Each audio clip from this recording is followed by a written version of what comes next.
Okay, so let's look at this example. There exists x such that a of x is and b of x is true. This implies that there exists x, a of x is true, and there exists x, b of x is true. We are going to start with the premise. We are going to then do apply a rule of existential specification to say that this formula is true for some specific y.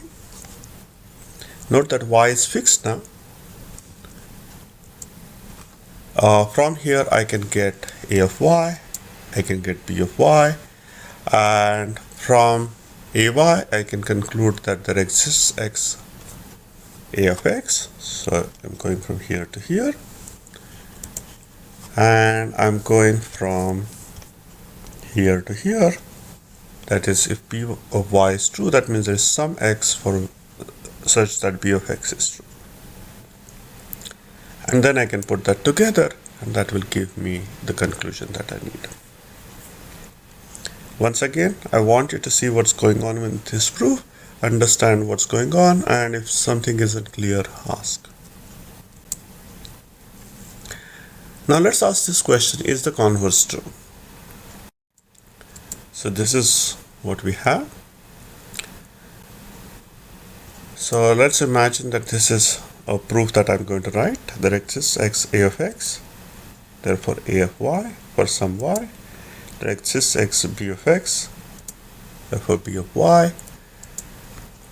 I can combine 2 and 4 to get ay and by, and that from there I can get there exists x, a of x, and b of x. This proof is wrong.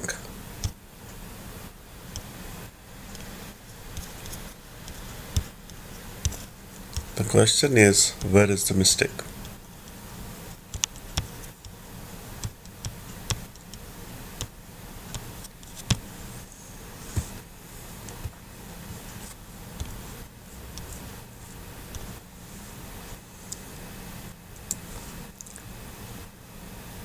What is wrong here is these two y's are not guaranteed to be same. All we said is there exists x such that a of x, so there is some y such that a of y is true. There is some y such that b of y is true, but they need not be the same.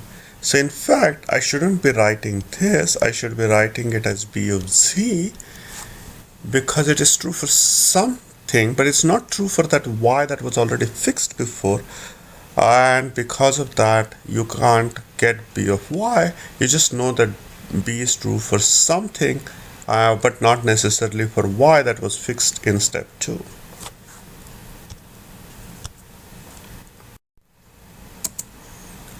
Let's look at this example. Here we have for all x, ax or bx implies for all x, ax, or there exists x, b of x.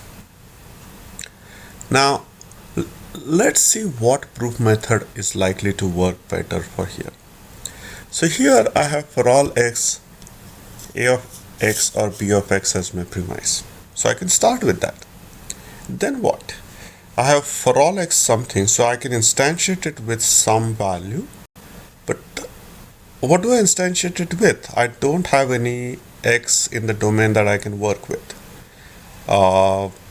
And that suggests that instead of a direct proof, we should work either an indirect proof or proof by contradiction.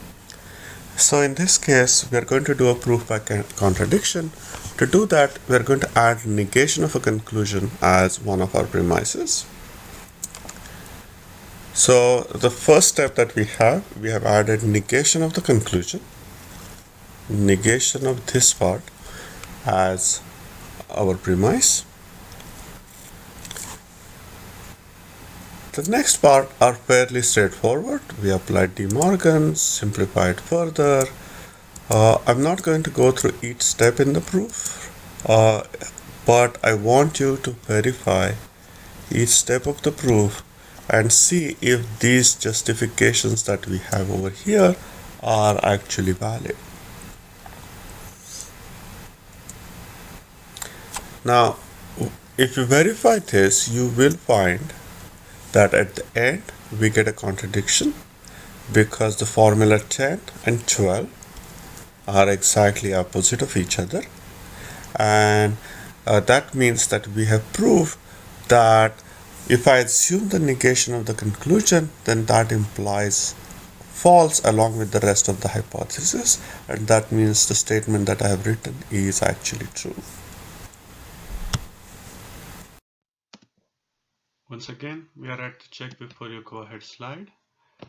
So we did one proof earlier that had a mistake. I want you to understand what was wrong with that proof. This is one of the common types of mistakes that I have observed in student generated proofs, so avoid it.